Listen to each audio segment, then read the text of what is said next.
الله وملائكته يصلون على النبي بسم الله الرحمن الرحيم الحمد لله وحده والصلاة والسلام على من لا نبي بعد أما بعد. From last week we continue the hadith, we stop in between. Prophet ﷺ said, we continue until we reached a massive tree. I have never seen a tree bigger and more beautiful than it.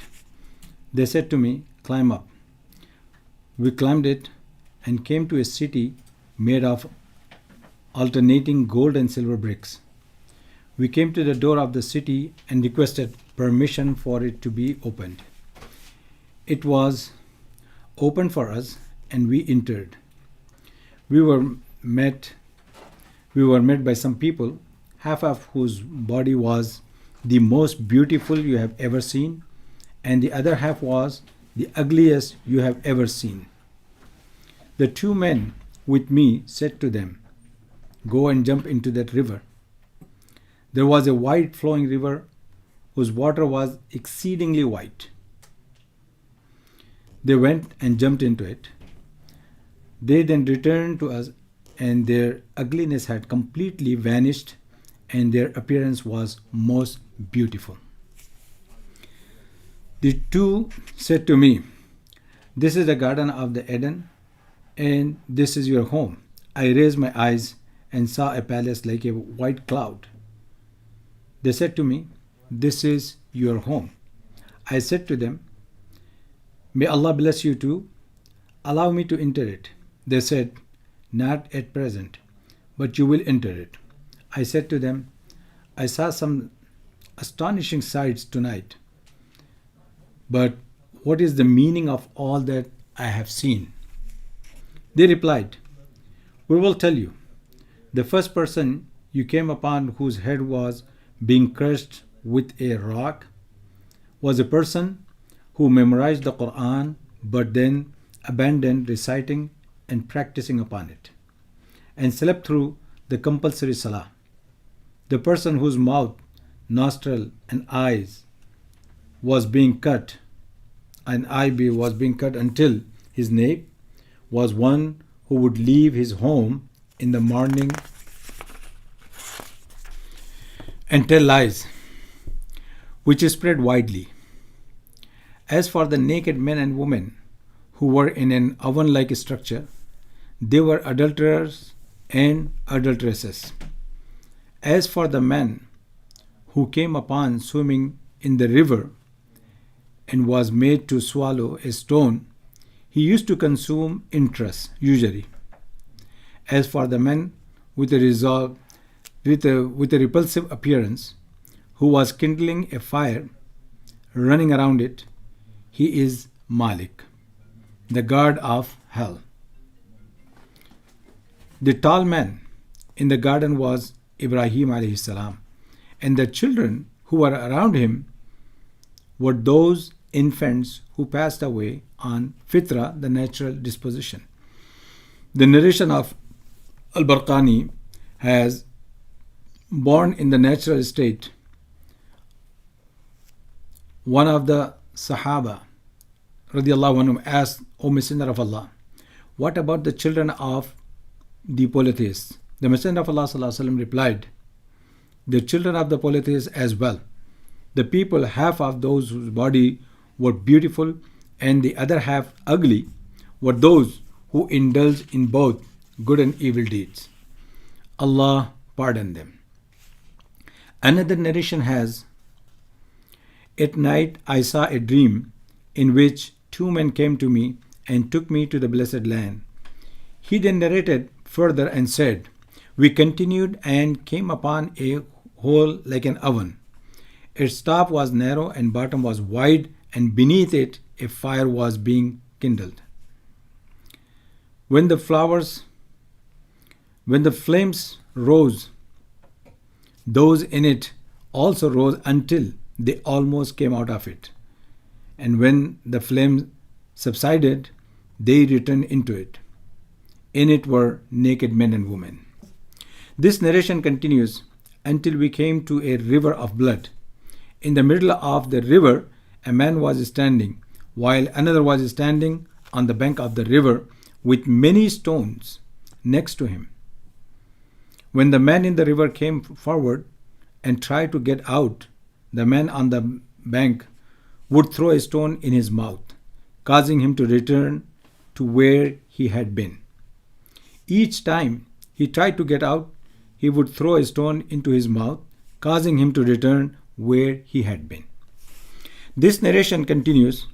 They too made me climb a tree and took me to a house which was more beautiful than I had ever seen. In it were young and old men. This narration continues. As for the one you saw, whose jaw was being split, he was a liar. He used to tell lies which would spread widely. The punishment you saw will be meted out to him until the day of Qiyamah. This narration continues. The one you saw whose head was being crushed was a man whom Allah subhanahu wa ta'ala had taught the Quran, but he used to sleep the night without reciting it and spend the day without practicing upon it. That will be his punishment until the day of Qiyamah.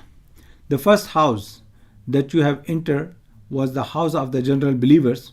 This house is the house of the martyrs. I am Jibreel and this is Mikael. Now raise your head. I raised my head, and above me was something like a cloud.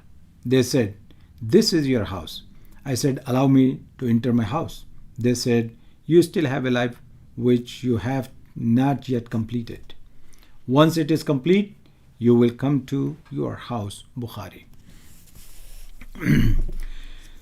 This hadith mentions severe warnings for neglecting the Quran, abandoning the 5 daily salahs, speaking lies, carrying tales, engaging in adultery, and consuming interest.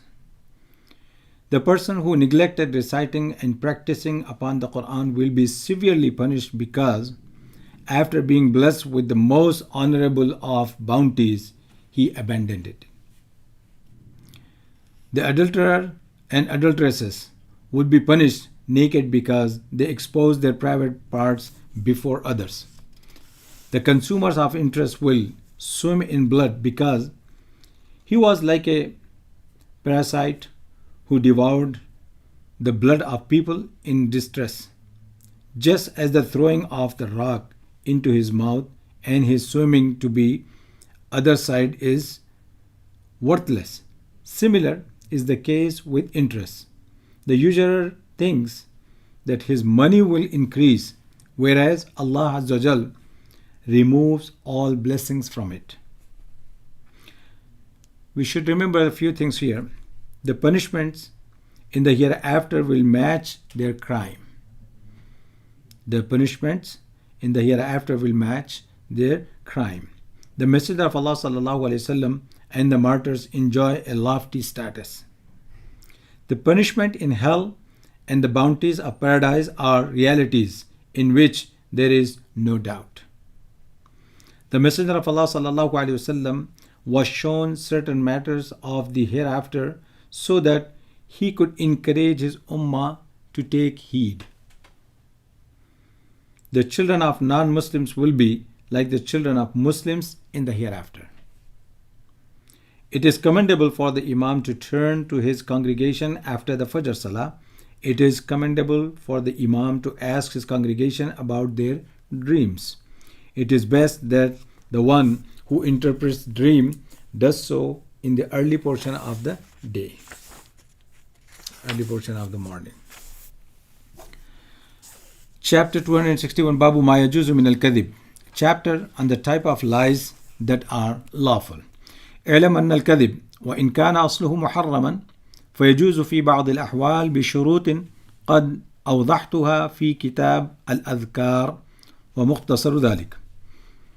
Although lying is essentially prohibited, it is permitted in certain situations with certain preconditions which I have explained in Kitab al-Adhkar.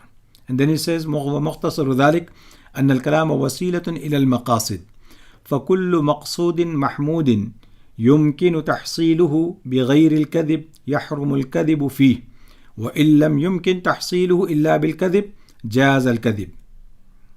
Then he says, in brief, speech is a means for attaining certain objectives. If any praiseworthy objective can be achieved without lying, then it is forbidden to lie. If it can only be achieved by lying, then lying will be permissible. If the achievement of the objective is lawful, then lying will be lawful. If the achievement of the objective is wajib, obligatory, lying will be wajib, obligatory. So, if a Muslim conceals himself from a tyrant who wants to kill him or take away his property, and he conceals his property, and another person is asked about him, it is wajib, obligatory to lie in order to conceal him. Similarly, if he has a trust in his possession and a tyrant wants to take it away, it is wajib, obligatory to lie in order to conceal it. The most cautious and the best approach is for him to utilize tawriya. Tawriya means to utilize such frank words which are not lies in relation to him, but may appear to be lies on the face of it. Even if he avoids tawriya and tells a lie in such a situation, it will not be forbidden. Scholars prove the permissibility of telling a lie in such a situation on the basis of the hadith of Kulthum radiyallahu ta'ala anha, who heard the Messenger of Allah sallallahu alaihi wasallam saying, the person who strives to reconcile between people by causing good or saying good is not a liar. Muslim adds in a narration, Kulthum radiyallahu ta'ala anha said, I did not hear him, the Messenger of Allah sallallahu alaihi wasallam, granting concession in regard to what people say except in three cases, namely war, reconciling between people, and the words of a husband to his wife and a wife to her husband. Allahu Akbar.